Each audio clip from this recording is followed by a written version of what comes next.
Olá, boa noite, bem-vindos à nossa grande entrevista desta sexta-feira. Um assunto especialíssimo.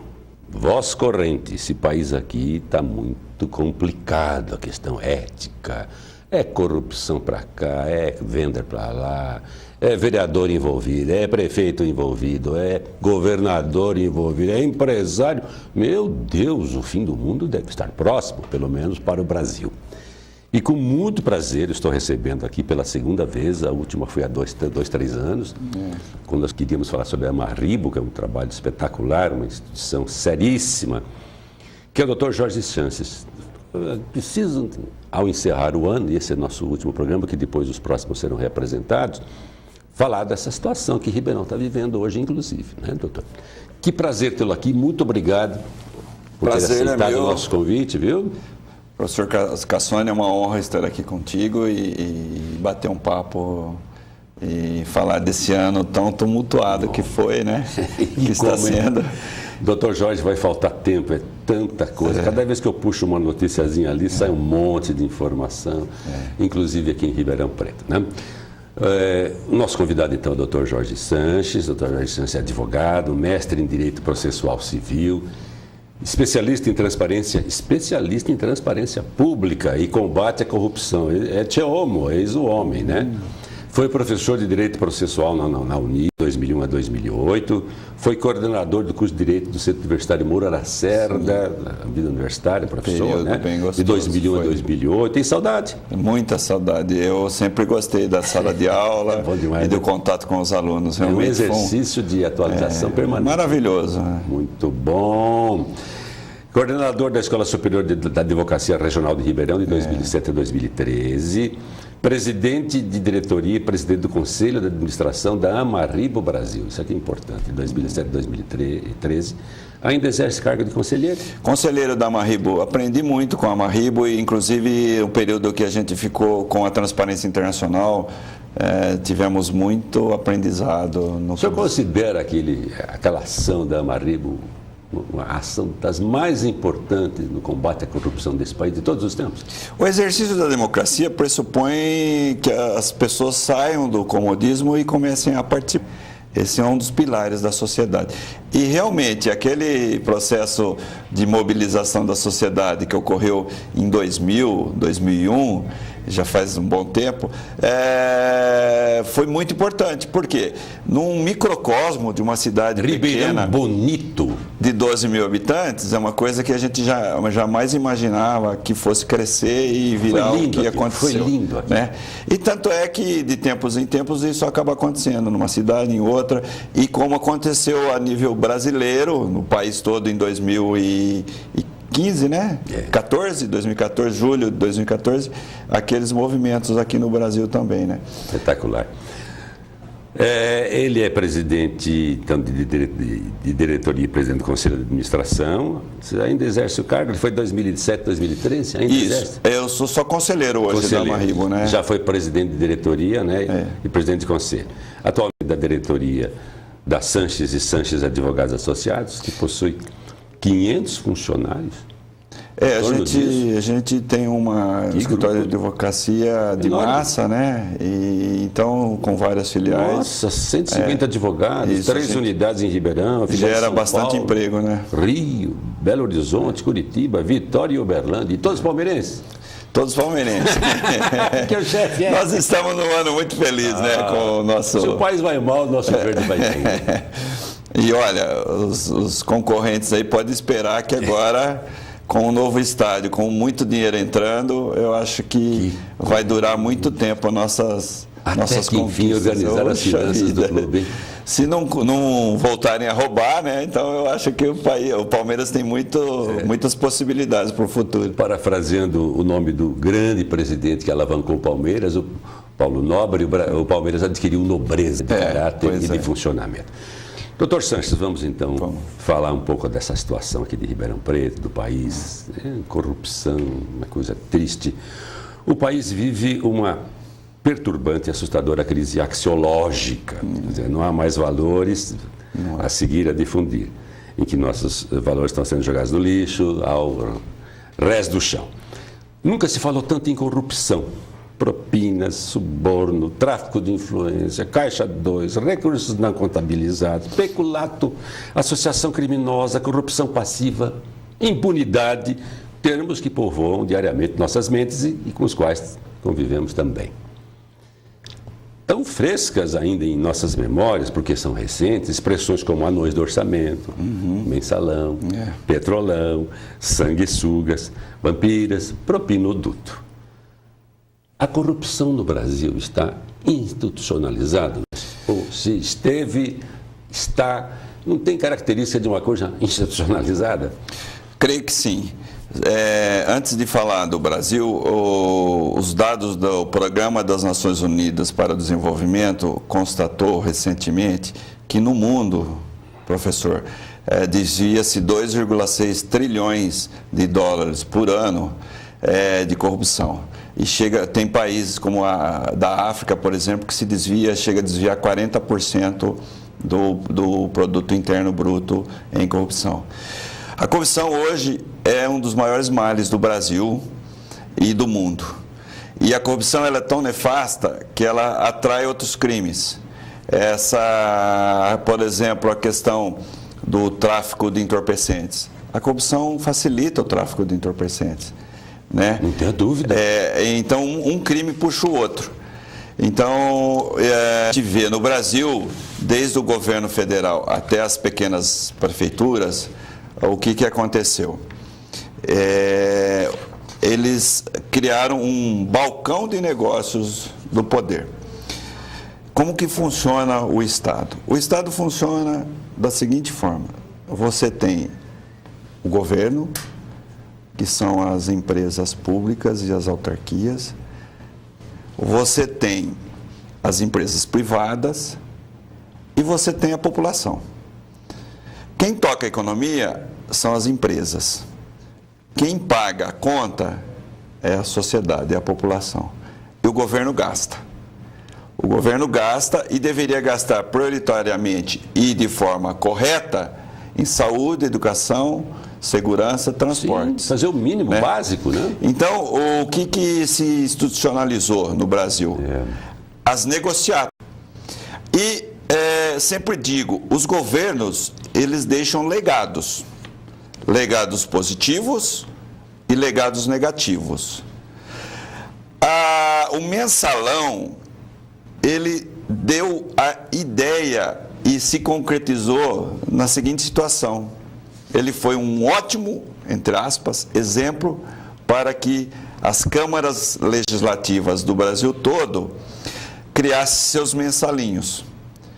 Se nós fizermos um pequeno, rápido avaliação do trecho da Anhanguera, e mais ainda, da Imigrantes Anhanguera até Uberlândia, você teve corrupção no Guarujá, você teve corrupção em Jundiaí, em Campinas, em que a mulher do prefeito pegava o dinheiro na boca do caixa do IPTU. E que isso? Campinas. Campinas, há 3, 4 anos atrás. Uma das cidades mais desenvolvidas do país. Pois é, aí você vem, Leme, Araras, você tem Pirassununga, aí você chega, a gente achava, né? Achava não, a gente sabia. Vai passar por Ribeirão. Vai passar por Ribeirão. Mas a boca pequena, a verdade é que a gente sabia que tinha muito cheiro de arroz queimado, né? Vamos dizer assim. Então, aí você vai, teve Ituverava, Miguelópolis. Então, respondendo objetivamente a sua pergunta, sim, nós vivemos um momento em que a corrupção, as pessoas perderam medo de roubar. O agente público perdeu todos os seus valores. O escrúpulo, né? Perdeu o escrúpulo. É uma coisa triste isso. Agora, a coisa pública ficou particular. Sem dúvida. Agora, o que interessa para o cidadão comum? O que interessa para o cidadão comum não é só o agente público ir preso, é ter o dinheiro de volta. Então, até pouco tempo atrás, só 2 ou 3% do dinheiro desviado por improbidade administrativa voltava para o Estado. Com essas operações, e aí eu digo sempre, o mais importante não são as pessoas, não é o João, o José, o Moro ou o Joaquim. O mais importante é as instituições funcionarem. Sim, e bem. E bem, né? O que a gente está vendo então agora? Eu acho que tem um fato novo, que é essa lei da organização criminosa, que é de 2013, ela é muito inteligente, porque ela toca a pena privativa de liberdade, em certos aspectos, pela devolução do dinheiro e pela delação do acusado. Olha. Então, em algumas situações, chega a pena em 2/3. Então, isso já existe em países mais desenvolvidos. Nos Estados Unidos é muito comum esse acordo de delação. O abrandamento da pena. Porque, para a sociedade, o Marcelo Odebrecht ficar 10 anos preso, 8 ou 12 ou 5, não muda muito. Mas ele devolver 6 bilhões, que é parte do que foi roubado, esse dinheiro vai voltar e vai reverter em saúde, em escola, educação. É o que mais se reivindica. A opinião pública, inclusive, fala, precisa devolver o que roubou, pelo menos isso. E roubam muito. E aí, volta esse dinheiro? Parte está voltando. Eu acho que o trabalho da Polícia Federal, da Receita Federal e das instituições estão sendo bem feitos. Agora, a gente... E outra coisa, a democracia é um vai e vem, é um aprendizado. Ela é frágil, né? A nossa é um adolescente rebelde. Sim, que altos e baixos. Que vai muito bem, tem hora que... Mas é assim que vai ter que ser. E não é porque ficamos muito tempo na ditadura, porque as pessoas desacostumaram a viver democraticamente. Eu creio que sim. Eu acho um país de privilégios. Pois eu volto então àquela questão do legado. Sim. Qual o legado que a ditadura deixou? Negativo. Né? Aquele que se você nada de positivo que também. Você não enxerga, mas incutiu nas Parece pessoas. Que a preocupação era só ideológica, combater o comunismo, do ponto de vista da organização do país, da ética, a coisa degringolou depois. Sem dúvida. Disso. E incute na cabeça das pessoas certas lendas, certas verdades que não são reais. E tem gente que tem saudade do regime militar, viu? Não, que isso. Então, de Deus, né? Deixa eles lá, tem outra função. Forças Armadas têm belíssima função, outras funções, né? Dá para a gente concluir que a corrupção no Brasil, bem rapidinho, porque acho que o senhor vai dizer sim ou não, está institucionalizada? Sim. Ser brasileiro é sinônimo sem dúvida. Viver num país de corrupção? Agora, nós precisamos fortalecer as instituições para reduzir. Alguns avanços estão tendo, como, por exemplo, seria muito importante uma reforma política. O judiciário. Uma reforma do judiciário. A política é fundamental. O senhor gosta do voto distrital? Gosto, eu acho interessante o distrital esses financiamentos misto. De campanha, caixa 2. E se você for analisar... Corrupção danada. For analisar, essa campanha de prefeito e vereador, ela já foi mais modesta. Por quê? Sim. Uma medida foi tomada, a proibição de doações por empresa. Então, o que acontece? O próprio empresário hoje está com medo, assustado em fazer a doação. E tem que ter mesmo. Então, assim, reduziram os custos das campanhas. E é muito urubu na carniça. Na verdade, as campanhas foram financiadas pelos próprios candidatos.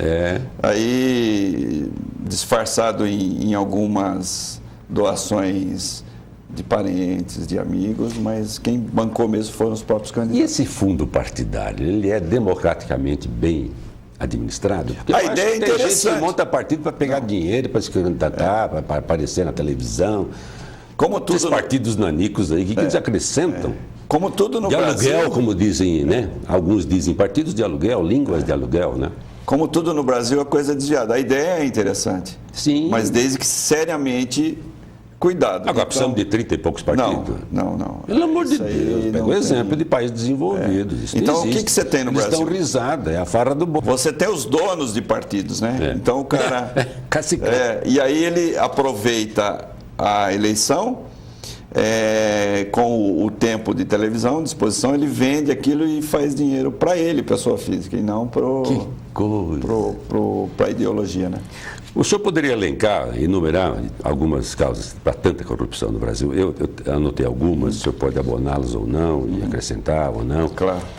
a impunidade associada à morosidade dos processos. Sim, essa talvez seja a principal. Olha aí. Estive com o ministro Joaquim Barbosa. Impunidade, morosidade no julgamento de processo. É uma conjunção de fatores nefastos. Terrível. Não tenha dúvida. E eu vou acrescentar um outro que seria o Instituto da Prescrição. Mas eu estava dizendo, eu estive em audiência na época como presidente do Supremo Tribunal Federal, Joaquim Barbosa. E ficamos lá conversando quase 2 horas. E ele falou: Sanches, o que diz as ruas? Eu falei: ministro, o que diz as ruas é que o Brasil é o país da impunidade. A sensação que eu tenho é essa. Então, o que acontece? Os processos, a justiça é lenta, os processos demoram, muitas vezes são atingidos pelo Instituto da Prescrição e aquela sensação pública da sociedade de que existe uma impunidade, ela acaba sendo real, porque de fato acaba ocorrendo a impunidade. Mas eu sou um eterno otimista, viu, Cassone? Não tem outro eu acho jeito, que as né? coisas, se formos pessimistas, a gente vai cada vez mais para o buraco, né, doutor? as coisas estão mudando. Eu tenho muita dificuldade de ser otimista em relação ao Brasil, porque eu já vi isso aqui um pouco melhor. Mas, desculpe, temos que ser. Sim. Você tem toda a razão. Não fecha para balanço, né? Há 2 décadas atrás, por exemplo, você nunca imaginaria que tantos políticos, empresários poderosos seriam presos. Coisa triste. Presos e ficar preso por tempos, né? Veja só quantos figurões estão presos. Agora, só atribui isso a quê? Porque tem uma figura aí exponencial que já virou um ídolo, um mito, que é o doutor Sérgio Moro. Antes dele, a Polícia Federal, o GAECO agora, essas coisas eram muito devagar, tudo na surdina. Agora o pessoal mete a boca no trombone mesmo, vem a público e fala, PP, Operação Ser Bandido. Quantas operações já foram feitas? Passou de 40 já? Mais, Muito mais, é uma por dia. Então, quer dizer, pelo menos o Ministério Público, a Polícia Federal, estão deixando um alento para as pessoas no combate à corrupção, porque se depender só de políticos entre si, de leis, é uma coisa um pouco delicada. Temos leis, mas não são cumpridas. Sem dúvida, eu acho que o juiz Sérgio Moro... Vamos falar deles, eu acho que ele merece toda a consideração, todo o respeito, coragem, determinação. E jovens homens. É isso que eu ia dizer. Eu acredito muito na juventude, eu também. Na força da capacidade técnica e moral e ética dessa moçada que está chegando nas instituições. Nossos tribunais, eles têm um ranço de pessoas que ficaram muitos anos acomodados. Por exemplo, o Sarney uma vez disse uma frase que diz o seguinte: enganam-se os que pensam que o meu poder é no legislativo. Eu mando no judiciário. Olha aí, que é a instância superior. Então, assim, a corrupção, ela desmoraliza a justiça também. Então, eu acredito muito nesses juízes novos, promotores novos. Eles levam a sério a função deles. Que estão engajados em ver um país melhor, ver um país mais digno, um país com menos corrupção. A corrupção, ela atrasa demais o Brasil. É isso que ela está... as pessoas não param para pensar, mas por trás da corrupção existe o subdesenvolvimento econômico do país. Claro. Então, existe aí então a nossa esperança. Veja só... Má distribuição de renda, coisas tristes. Né? Nós tivemos o Mensalão, tivemos o Petrolão. Veja só, o Mensalão, ele transmitiu pela televisão e todos discutiam. Isso, pedagogicamente, é muito importante. Espetacular isso aí. Para o amadurecimento do cidadão comum. Chamada transparência, fundamental. E da transparência. Quanto mais transparência, mais desenvolvimento é possível ter o país. Doutor Jorge, eu tenho aqui mais algumas coisinhas a acrescentar, como causas, né, para tanta corrupção. A impunidade, o senhor já falou, recorrentes anistias e remissões. São instrumentos, anistias, né, que deveriam ser utilizados excepcionalmente, mas acabam, né, não acontecendo. O aviltamento moral do Congresso Nacional. Sem dúvida. Isso é uma esculhambação. Né? A atividade congressual passou a centrar-se nas barganhas para a tramitação das medidas provisórias.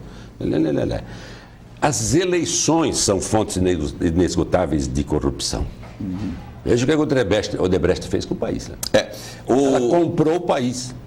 Ela comprou o país. Comprou. A classe política está na mão da Odebrecht. É o fim do mundo. O cara lá no exterior fala, poxa, mas vocês são craques da corrupção, hein? Vocês são medalha de pica. Não é possível. A pior associação que existe é quando uma empresa se associa ao Estado para roubar o cidadão. Meu Deus. E foi isso que aconteceu. A pessoa mais poderosa do país era o empresário. Né? Decidia o presidente, o governador. Que tinha todos na mão, na verdade. Sim.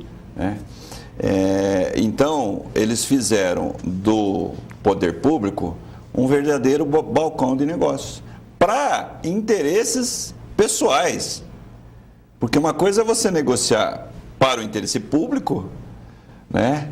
Outra é você roubar e se enriquecer às custas do dinheiro público. É triste isso aí.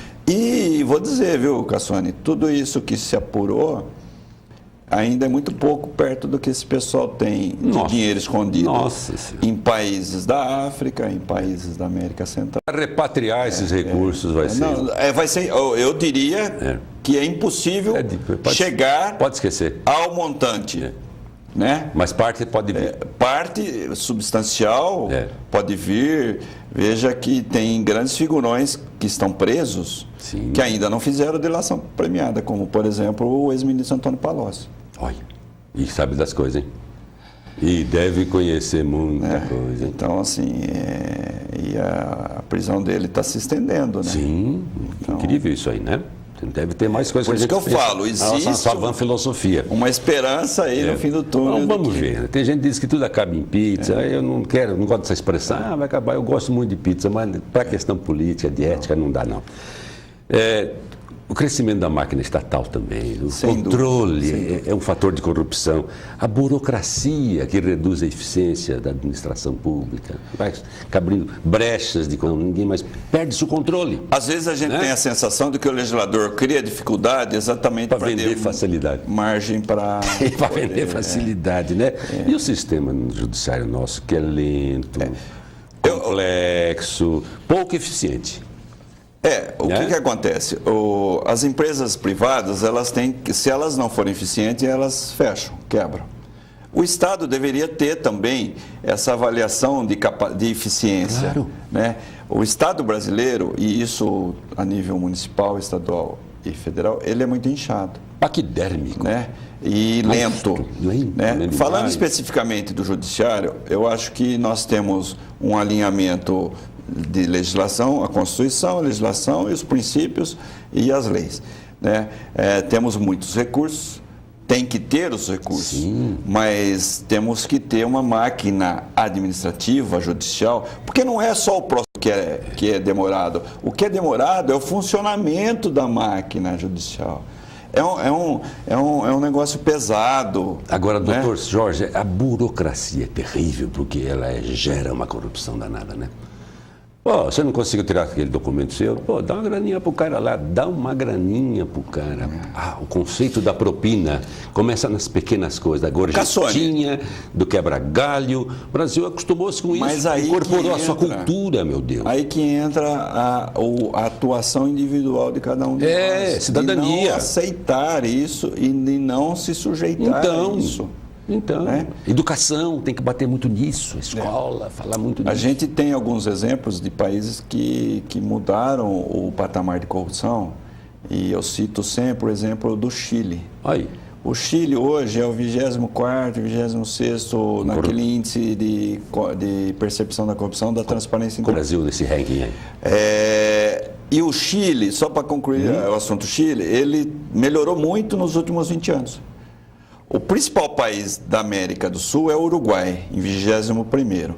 O Brasil está em 76º e aumentou 7 posições. Está a caminho dos 80, adquirindo maior maturidade. E a Venezuela, 150º. Meu Deus! Deus. Então você veja, em 180 eles são os últimos. Por quê? Porque existe um... A Argentina está onde, hein? A Argentina está para cima, bem para cima também, não me lembro agora, mas é acima do Brasil. Acabou a seriedade da Argentina também, né? Acima do Brasil. Essa chamada Revolução Bolivariana, viu? Deu no que deu também, né? Crescimento da máquina estatal, né? As prefeituras inchadas de funcionários de cargos de confiança, tudo isso vai gerando, né? Essa denúncia da Sevandija aí, o sujeito, a atmosfera, os vereadores indicavam, cada um tem a sua cota, que é isso? É o fim do mundo. Doutor Jorge, mecanismos de combate à corrupção. Eu vou citar algumas aqui, eu quero que o senhor, sua prática, ele é um atuante nessa área. A lei da ficha limpa, está funcionando bem? A lei da ficha limpa é um processo que eu participei desde o início. Quando apareceu, falei, graças a Deus, nós vamos limpar essa cambada. Mas não sei se está bem assim, não, hein? Ajudando a linha Vala e tal.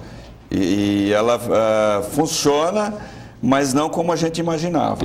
Mas está funcionando. Assim, nas últimas eleições, mais acho que 3 mil candidaturas foram impugnadas por conta da lei da ficha limpa. E é uma lei assim, que eu gosto muito dela pelo seguinte... Simpática. Ela foi... honesta. Talvez a única lei brasileira que passou por todas as situações no seguinte sentido. Uma lei de iniciativa popular... O Congresso era contra, mas aprovou por unanimidade. Olha só a loucura. Vamos para a rua. Se eles soubessem... Aprendemos que agora o negócio é ir para a rua. O problema é que o Congresso, muitas vezes, ele não entende muito o alcance da lei, porque se ele entendesse, talvez ele não aprovasse. Mas houve a pressão. Sim. Nós fomos corpo a corpo lá Bacana. E aí, o que aconteceu? Alegaram inconstitucionalidade. Aí vai o Supremo e diz, não, a lei é constitucional. Olha. E aí vai, então assim, o Congresso, iniciativa popular, o Congresso aprovou, sancionada pelo presidente e ratificada pelo Supremo. Então é uma lei que estão tentando destruí-la, é verdade, porque algumas interpretações, como por exemplo, se as contas do prefeito foram rejeitadas pelo Tribunal de Contas, não se aplica a lei da ficha limpa, mas como não? O Tribunal de Contas não é um órgão colegiado. Sim. Então, assim, algumas... Mas, assim, como nada é dado de graça, tudo é conquistado pela sociedade, eu acho que só a existência da lei da ficha limpa, eu posso lhe afirmar, já tirou muitos corruptos de cargos públicos. Verdade. E ajudou muito nesse combate à corrupção. Porque a ideia da ficha limpa, ela é muito simples. Qual é? Se você tem problemas com a justiça, resolva seus problemas com a justiça primeiro e depois vai servir a sociedade, vai exercer um cargo público. Claro. Agora, se você tem problemas com a justiça, se livre deles. Tenha uma sentença de improcedência. Quantos por cento dos nossos políticos lá em Brasília estão com pendências judiciais, doutor? Eu tenho mais ou menos uma ideia. Por tempo eu vi uma estatística assustadora, não lembro 70%, mais. É por aí. Como é que pode? 70%. Então é um parlamento, entre aspas, a caminho da corrupção. Não é? Um parlamento doente. Doente, no que diz respeito. Vai dar nisso que está dando aí. Né? Renan puxando a fila. Eu já batia nessa tecla alguns anos atrás, falando de Cunha, falando de Renan. Aliás, nós estivemos lá na primeira cassação do Renan como presidente do Senado.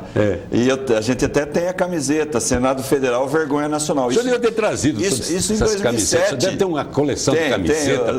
Cada movimento. São verdadeiros documentos, né, históricos, que você consegue fazer uma cronologia ali. É bacana a sua ação, viu, doutor? E ele fez questão, parece que era um ponto de honra para ele voltar como presidente do Senado. Falar que aqui eu sou, quem manda sou eu, voltou e está aí. Nós vamos fazer nosso primeiro intervalinho. Você vê como o tempo passa, já foi metade do programa. Então, a lei da ficha limpa, da probidade empresarial, que é uma lei de 2013. Maravilhosa. Uma lei de 2013. Porque é o seguinte, Cassone, não existe corrupção se o empresário não aceitasse dar o dinheiro. Ao tomar cada lá. Essa cultura... Entendeu? Horrorosa que apareceu na nossa vida política. Lei de acesso à informação, transparência. Precisa ser melhorada. A prefeitura tem que divulgar onde está pondo esse dinheiro quando eu tenho a aplicação. Para onde está indo isso, meu Deus? Esse orçamento, os governos não prestam contas às vezes. lei da transparência. Sim. E vamos deixar para agora, depois do intervalo, o Instituto da Delação Premiada, que eu acho que essa aí também veio trazer uma força muito grande, né? Que é de 1999, e já está no Código Penal brasileiro. Vamos tomar uma água, fazer um intervalinho com o Dr. Jorge Sanches e voltamos para dar sequência a essa conversa. Vamos falar de Ribeirão daqui a pouco também. Precisamos falar de Ribeirão. Vamos falar, a cidade está na pauta, está no noticiário internacional, viu? Que tristeza, é o Palocci em Brasília, Darcy Vera por aqui, está difícil a coisa, hein? Voltamos daqui a pouquinho.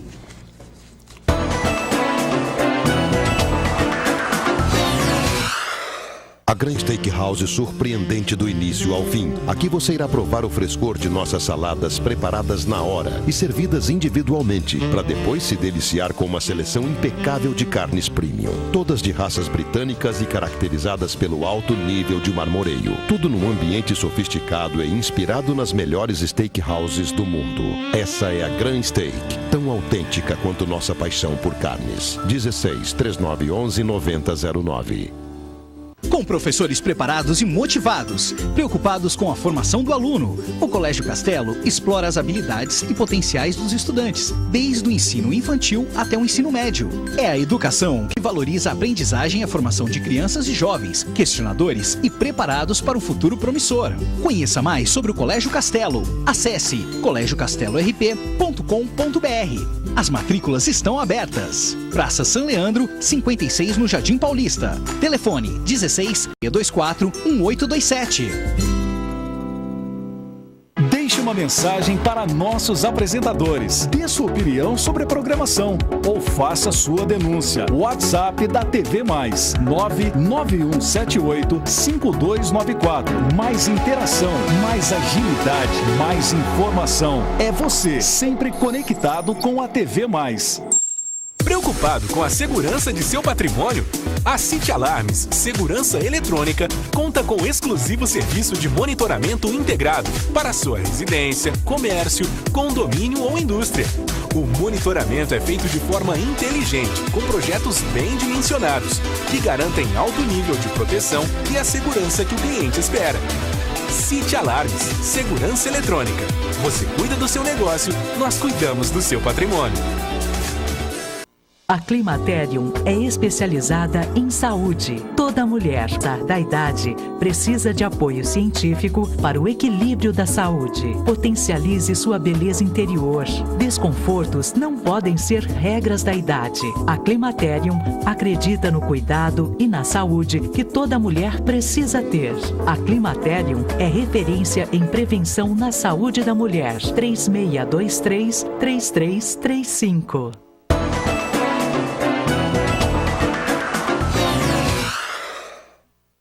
Vamos para a segunda e última parte da nossa grande entrevista de hoje, prazerosamente recebendo com muito prazer uma figura de um espectro de cidadania, que é o Dr. Jorge Sanches. Esse cidadão começou lá a fazer nome e prestígio nacional e, por que não internacional, lá com a Amarribo, lá em Ribeirão Bonito. O senhor é de Ribeirão Bonito? Nasci lá. Ei, terrinha boa, o trem passa ali, né? Pelo menos o trem passa ali, passava, né? São Carlos. Eu sou de Matão, na cidade da Miséria. Então, está hoje isso? 12 mil habitantes. Aí fui para São Paulo, estudei, depois vim para cá. O senhor foi para lá, o senhor vira prefeito, o senhor vira tudo. Imagina, eu gostaria apenas de ajudar modestamente como cidadão. Coisa linda que foi a Amarribo, né? Um troço que chacoalhou o país. Sim, ponto de partida, a consciência né, da cidadania. Delação premiada, é de 1999, prevista no Código Penal Brasileiro, artigo 159, veja que eu fui pesquisar, parágrafo 4º, e tem uma lei, 9.807/99, então 99. Começou nos Estados Unidos nos anos 60, né? Sim. Delação da máfia, mas descobri que a figura do chamado colaborador, que aqui eu chamo de delator, surgiu em 1775 na Inglaterra. Antiga. Ponto de partida, né? Por causa de um crime lá, o sujeito delatou e resolveu, a justiça recorreu. Fala um pouquinho dessa delação premiada. Tem gente que fala, isso é antiético, é ação. Tem gente que ficou bravo com isso aí, porque quando é prejudicado, né? Eu penso que a justiça, ela mais do que distribuir a justiça, ela tem que ter inteligência na sua atuação. Então, eu entendo que essa legislação toda que surgiu, inclusive agora também com a Lei 12.850, que tipifica a organização criminosa, que eu acho que é importante isso para deixar bem claro, ela é inteligente. E eu, embora não seja advogado criminalista, sim, eu entendo e posso dar a minha opinião de que a delação premiada é muito importante para se trazer o dinheiro de volta. E ela é inteligente por quê? Porque para a sociedade, como eu digo, se o corrupto vai ficar 10 anos, 20 ou 15 anos na cadeia, não tem relevância para a sociedade do ponto de vista econômico, mas a devolução do dinheiro, sim. Sim, né? É o que mais se fala nas ruas. Então, tem que pegar, confiscar tudo que esses caras roubaram. Então ela toca uma suposta... é a sua própria justiça. Um suposto benefício de cumprimento de penas de reclusão e detenção pela a maior abrangência possível que ela vai atingir as pessoas, porque se ninguém conta nada, fica difícil apurar. Aliás, ninguém que pratica corrupção sai falando que está roubando, né? Por isso que é tão difícil saber o quanto se rouba, né? Então, eu sou fã desse tipo de legislação, porque o que acontecia antes? Apurava-se pouco e prendia-se pouco e não devolvia-se o dinheiro. Lembra da moça lá do INSS da década de 70, 80? Eu lembro dela. Vou lembrar o nome dela. Bilhões. Sumiu. Porque outra coisa, Cassone, no Brasil tem até estudos que dizem o seguinte: tá aí.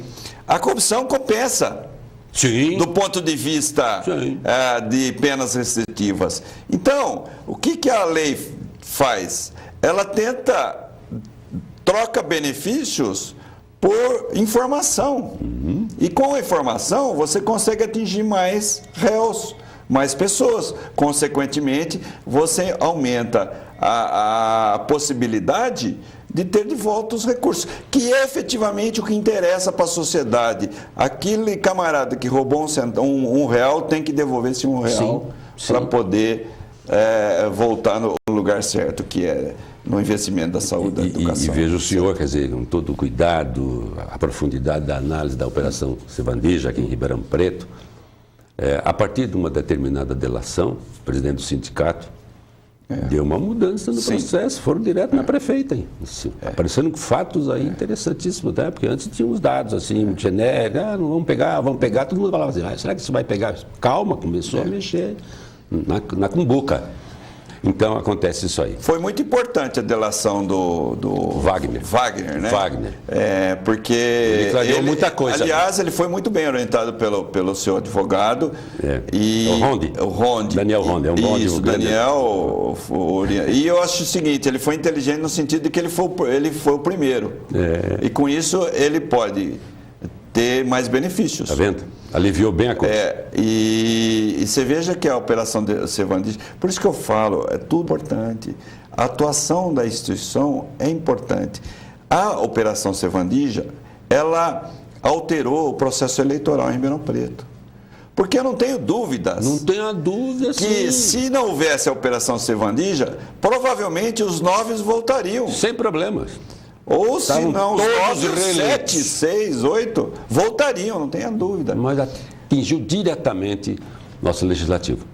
Então, mais uma vez, em Ribeirão Preto, o que aconteceu? Legislativo se uniu ao executivo e com uma empresa.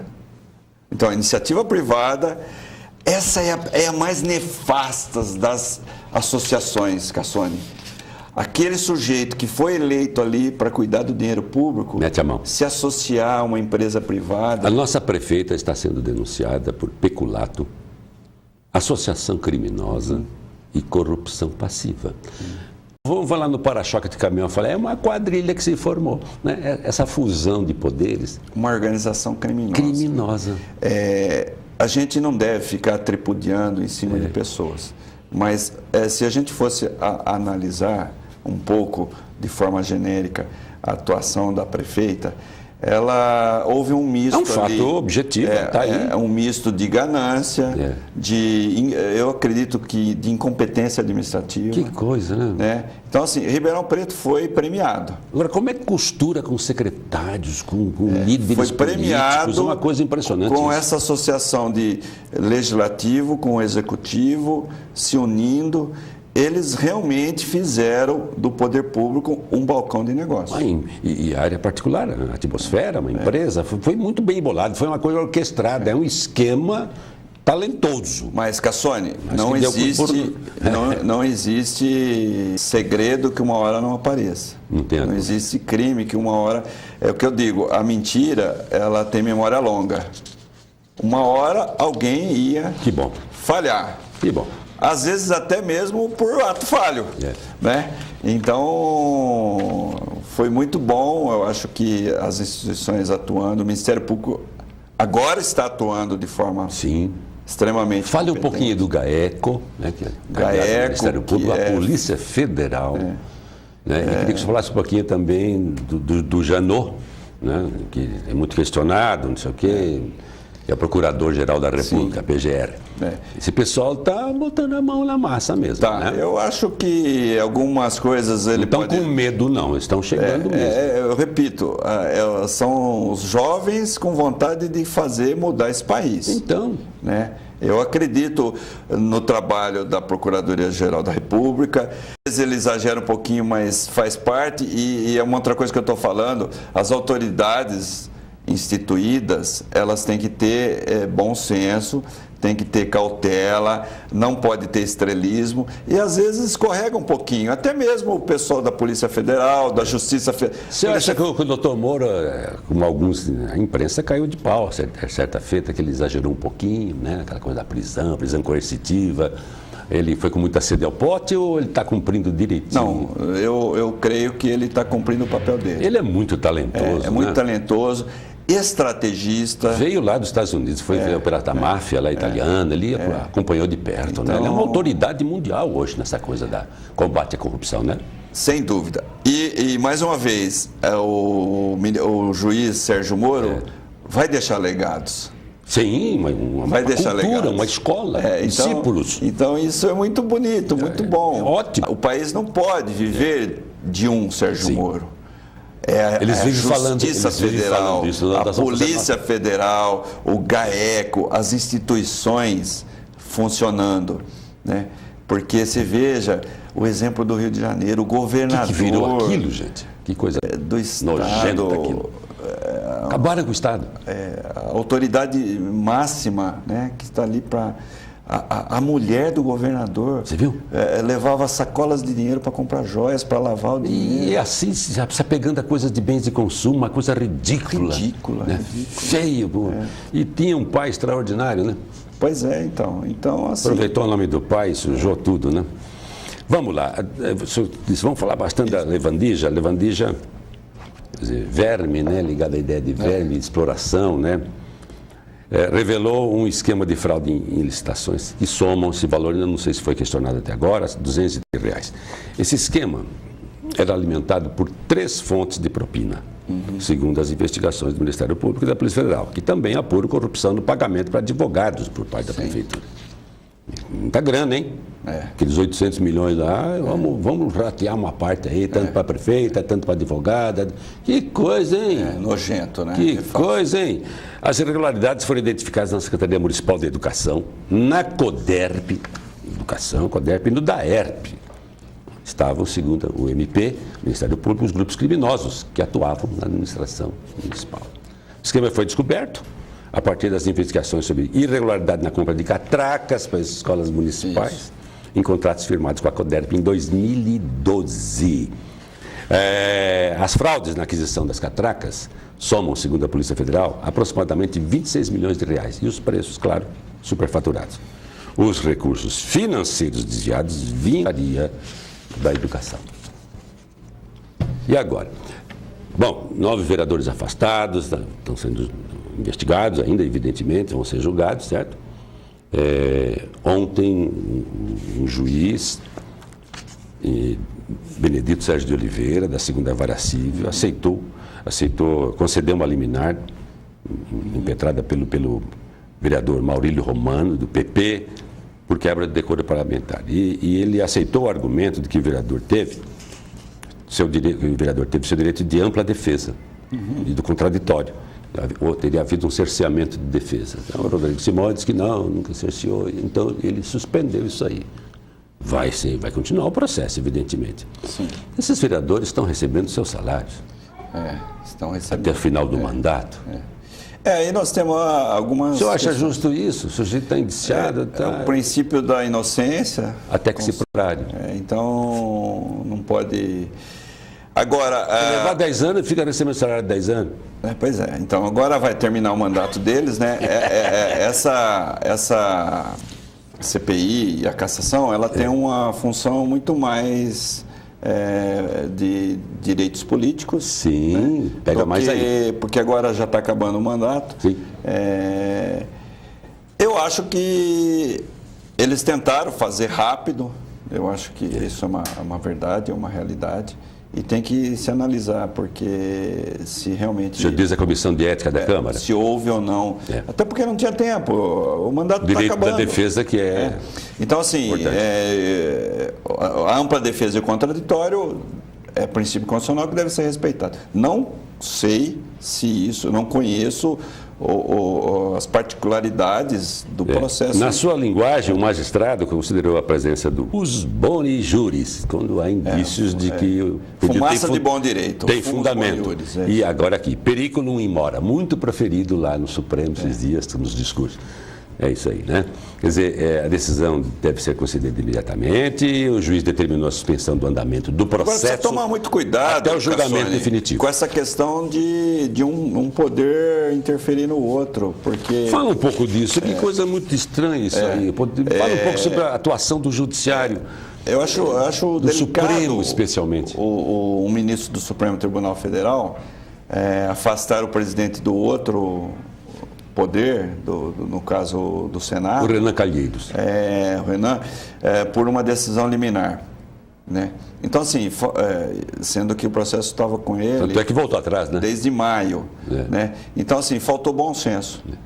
Faltou bom senso de chamar o colegiado para decidir isso. Né? Esses juízes, nossos juízes do Supremo, não estão muito entusiasmados com o processo midiático, não, mas é um tal de falar e falar. O ser humano, ele... Gilmar Mendes, eu não sei quem lá, o Fux, esses caras estão tudo...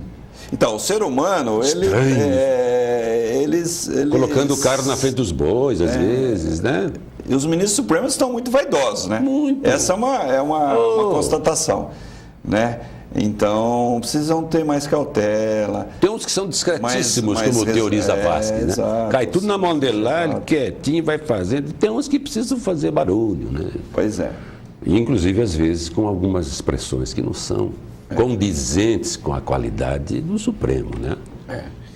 Nós já tivemos assim de ironia do Gilmar Mendes, ele fala uns negócios. Nós já tivemos Supremos mais qualificados. Eu acho que sim.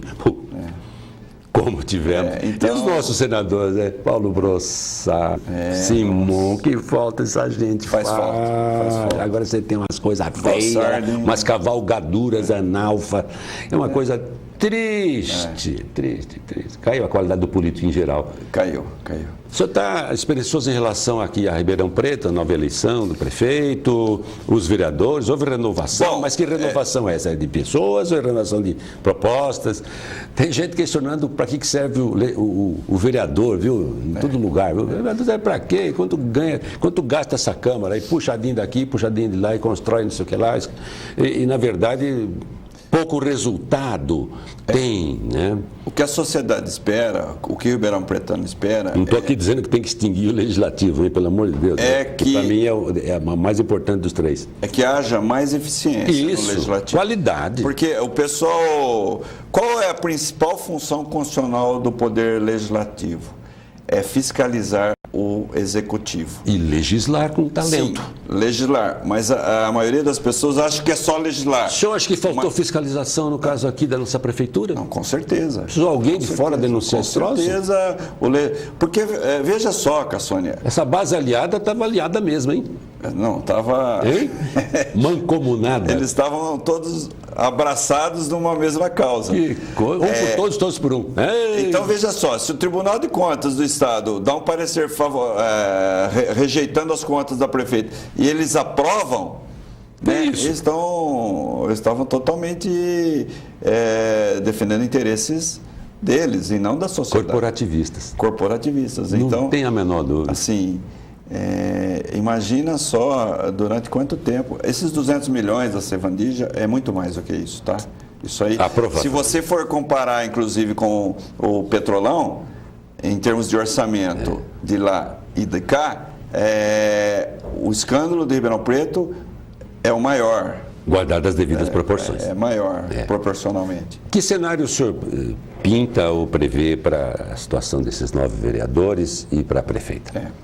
Porque um lá se matou, lá o empresário, os outros secretários estão aí presos. Eu acho que agora eles vão ter todo o julgamento dos processos, né? É lento esse processo? É lento, mas... Cabe recurso, etc. Mas eu acredito que... Eles continuam com foro privilegiado ou perdem o foro? Não, perdem o foro. A partir do dia 31, foro privilegiado. Primeiro dia de janeiro, já... Cidadão comum. Cidadão comum. Tá? E, aliás, o prefeito tem foro privilegiado, né? Os vereadores, eles são julgados... O prefeito continua com foro privilegiado? Não, até o término do mandato. O fim do mandato, sim. Até o fim do mandato, depois não. O Lula hoje é um cidadão comum. Exato. Então, mas você me perguntou perspectivas, né? Que pode acontecer? Eu acredito que a nova Câmara, ou espero, melhor dizendo, vamos falar assim, tenha uma eficiência maior... Fiscalize os nomes mais qualificados ali que apareceram agora. Tomara que na prática funcione. A renovação foi interessante, porque alguns que provaram ser competentes ficaram. Não vou citar nomes, mas alguns foram reeleitos. Sim. Tiveram nomes de novatos extremamente interessantes que estão entrando. É verdade. Né? Então, assim, eu acho que vai ter uma atuação mais eficiente. E aquela velharada, entre aspas, que estava lá, sabe, mandando... 40 anos. Assustando que estavam chegando, donos praticamente lá do Legislativo. E quanto ao Executivo, eu acho que a perspectiva é, primeiro, de pagar as contas, socorrer o que realmente precisa. Estou para buraco. Você acha que vai resolver o problema dos buracos? Com certeza. Cassone. Tem que ser prioridade, não dá para andar mais nessa cidade, né? Pela nossa experiência, todas as cidades que pararam de roubar, começou a sobrar dinheiro. Oi. O problema do Brasil, telespectador, não é de arrecadação, é de mau uso do dinheiro arrecadado. Exato. Tem dinheiro, dinheiro para tudo. O dinheiro existe. É desviado, é mal então, aplicado. Assim, é questão de gestão. Se tiver uma administração séria, que eu acredito que vai ser, sim. Acho que as pessoas que foram eleitas no Executivo são pessoas que têm possibilidade de fazer um bom trabalho, já vai começar a sobrar dinheiro. O senhor tem razão. Fique tranquilo, espero, pelo menos, que os buracos serão tampados. Mas precisa, né? Os buracos serão tampados. Agora, não estou falando isso porque não tenho procuração para defender ninguém. Mas com o senhor. O razoável é que as coisas comecem a voltar à normalidade. Eu não sei se acontece com o senhor, trivialmente falando, a gente sai com o cara, que buraqueira, assim. A autoestima da gente vai lá embaixo, quer dizer, é um absurdo. Você vai para Sorocaba, Araraquara, cidades aqui na região, Araraquara, tudo isso asfaltadinho, bonitinho, não sei se é porque quando é eleição os caras se viraram aí. Aqui essa coisa triste. Muito bom, foi um prazer enorme, matamos um papinho, escapou alguma coisa, não falamos do mundo da propina, né? Quantos bilhões a Odebrecht deu dinheiro para Angola, Argentina, Colômbia, República Dominicana. O Brasil está rico, hein? Equador, Guatemala, tudo Petrobras, Moçambique, Panamá, Peru, Venezuela, México. A multa 7 bilhões praticamente, que tá, por causa dessa brincadeira toda. 5 bi deve ficar com o Brasil. Pois é. 1,6 bi é o valor que deve ser pago à Suíça e aos Estados Unidos. Vai mexer com a coisa lá fora. E a denúncia está vindo de fora para cá agora. E agora funciona. Eu o acho americano que não brinca com essas coisas. Isso é a corrupção deles, mas a moda Trump. Né? É diferente. A situação do Lula pode se complicar porque ele vai ser praticamente o último a fazer algum tipo de delação, se é que um dia faça. Perfeito. Então, doutor Jorge, foi ótimo tê-lo aqui comigo. Muito obrigado. Prazer. Mais uma vez. Revê-lo. Foi bastante esclarecedora essa sua participação. É o nosso último programa de 2016, então quero desejar a toda a nossa audiência um ano tranquilo, que seja melhor, menos tumultuado, com menos denúncias, que a gente aos poucos reorganize essa espetacular cidade e possamos, com esse processo de autoestima melhorado, caminhar para dias melhores. Saúde, obrigado pela audiência. Lembrando que haverá uma reapresentação dia domingo agora, às 23 horas. Tudo de bom? 2 reapresentações seguidas, viu? Assuntos interessantes, fique ligado ainda no site.